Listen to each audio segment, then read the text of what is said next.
नमस्कार। आकाशवाणी जयपुर अजमेर से प्रस्तुत हैं प्रादेशिक समाचार।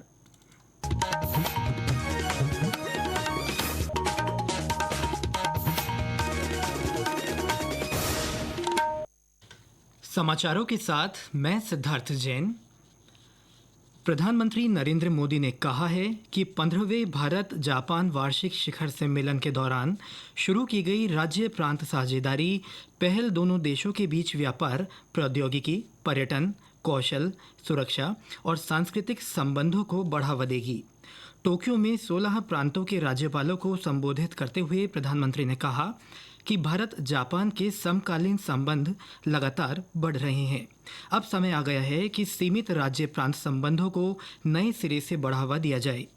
प्रधानमंत्री मोदी ने राज्यपालों और भारतीय राज्य सरकारों से इस नई पहल का लाभ उठाने को कहा। उन्होंने विनिर्माण, प्रौद्योगिकी, नवाचार, गतिशीलता, अगली पीढ़ी के बुनियादी ढांचे, स्टार्टअप और एसएमई के क्षेत्र में साझेदारी बनाने का आग्रह किया। प्रधानमंत्री मोदी शंघाई सहयोग संगठन शिखर सम्मेलन में शामिल होने के लिए आज ही चीन पहुंचेंगे। यह सम्मेलन वैश्विक प्रशासन में नए मानकों को आकार देने में महत्वपूर्ण भूमिका निभाएगा और सदस्य राष्ट्रों में क्षेत्रीय सुरक्षा, संपर्क, सतत विकास और एकजुटता बढ़ाने पर केंद्रित होगा। प्रधानमंत्री कल आकाशवाणी के मन की बात कार्यक्रम में अपने विचार साझा करेंगे। रविवार सुबह 11 बजे प्रसारित होने वाले मासिक रेडियो कार्यक्रम की ये 125वीं कड़ी होगी। ये कार्यक्रम आकाशवाणी और दूरदर्शन के समूचे नेटवर्क पर प्रसारित होगा। साथ ही आकाशवाणी समाचार की website, news on AIR mobile app, Akashvani समाचार, दूरदर्शन समाचार, प्रधानमंत्री कार्यालय तथा सूचना और प्रसारण मंत्रालय के यूट्यूब चैनलों पर भी ये कार्यक्रम उपलब्ध रहेगा। इसकी live streaming OTT platform waves पर भी मिलेगी। अजमेर के केकड़ी के सरकारी अस्पताल में वन स्टॉप सेंटर सखी केंद्र की कल से शुरुआत हुई। इस केंद्र का उद्देश्य हिंसा से पीड़ित और बेसहारा महिलाओं को चिकित्सकीय और मनोवैज्ञानिक राहत पहुंचाना है। और ब्यौरा हमारी संवाददाता से। महिला अधिकारिता विभाग द्वारा सखी केंद्रों के माध्यम से हिंसा से प्रभावित महिलाओं को एक ही छत के नीचे एकीकृत और निःशुल्क चिकित्सा, कानूनी सहायता, मनोवैज्ञानिक परामर्श, पुलिस सहायता और अस्थायी आश्रय जैसी सेवाएं दी जाएंगी। यह केंद्र निजी, सार्वजनिक स्थानों, परिवार, समुदाय और कार्यस्थलों पर किसी भी प्रकार की हिंसा का सामना करने वाली पीड़ित महिलाओं को सहायता पहुँचाएगा। हिंसा से प्रभावित महिलाओं के लिए चिकित्सा परामर्शदाता भी सेंटर पर उपलब्ध रहेंगे। वहीं मनोवैज्ञानिक परामर्शदाता पीड़ित महिलाओं को मानसिक और भावनात्मक सहायता प्रदान करेंगे और आवश्यकता अनुसार पुलिस मदद भी सेंटर पर विभाग द्वारा उपलब्ध करवाई जाएगी। नलमा दादीज, आकाशवाणी समाचार, अजमेर। सवाई माधोपुर जिले में वरिष्ठ नागरिक तीर्थ यात्रा योजना के तहत 1083 वरिष्ठ नागरिकों का चयन किया गया है। इसके लिए आज जिला कलेक्टर कानाराम की उपस्थिति में लॉटरी निकाली गई।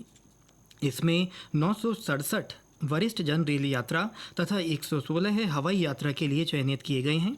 रेल यात्राओं में हरिद्वार, ऋषिकेश, अयोध्या, वाराणसी, सारनाथ, मथुरा, वृंदावन, बरसाना और आगरा की यात्रा करवाई जाएगी। वहीं हवाई यात्रा से नेपाल स्थित पशुपतिनाथ मंदिर दर्शन करने का अवसर मिलेगा। गौरतलब है कि इस बार 2696 आवेदन प्राप्त हुए थे। और अब मौसम। प्रदेश में बीते 24 घंटों में कई स्थानों पर गरज के साथ हल्की से मध्यम बरसात हुई। इस दौरान कुछ स्थानों पर भारी बरसात दर्ज की गई। सबसे अधिक 8 सेंटीमीटर पानी चित्तौड़गढ़ के भदेसर में बरसा। निम्बाहेड़ा, मावली में 7-7, देसूरी, बाली, कोलायत, नारायण और मालपुरा में 6-6 तथा भीलवाड़ा, मौजमाबाद और कणावा में 5-5 सेंटीमीटर बरसात हुई। मौसम विभाग ने आज बाड़मेर, जालौर और सिरोही जिले तथा आसपास के क्षेत्रों में गरज के साथ हल्की से मध्यम बरसात होने की संभावना व्यक्त की है। इन स्थानों पर कहीं कहीं 1-2 दौर भारी बरसात हो सकती है। वहीं 21 जिलों में बारिश का येलो अलर्ट है। इस बीच आज बालोतरा के पचपदरा, सिवाना और समदड़ी में कभी हल्की तो कभी तेज बरसात का दौर जारी है। पाली में हो रही लगातार बारिश से कुलथाना गांव के पास सुकड़ी नदी की रपट पर 1-2 फीट की चादर चल रही है। इससे रोहट जालौर रास्ता बंद हो गया है। हनुमानगढ़ में सुबह से ही रुक रुक कर हल्की बरसात हो रही है। उधर शिवालिक की पहाड़ियों में तेज बरसात से घग्घर नदी में पानी का स्तर बढ़ गया है। इसे देखते हुए जिला प्रशासन अलर्ट मोड पर है। जिला कलेक्टर ने सभी अधिकारियों और कार्मिकों के पहले से स्वीकृत अवकाश निरस्त कर दिए हैं। इसके साथ ही प्रादेशिक समाचार बुलेटिन समाप्त हुआ। हमारा अगला बुलेटिन शाम 6:30 बजे प्रसारित होगा। नमस्कार।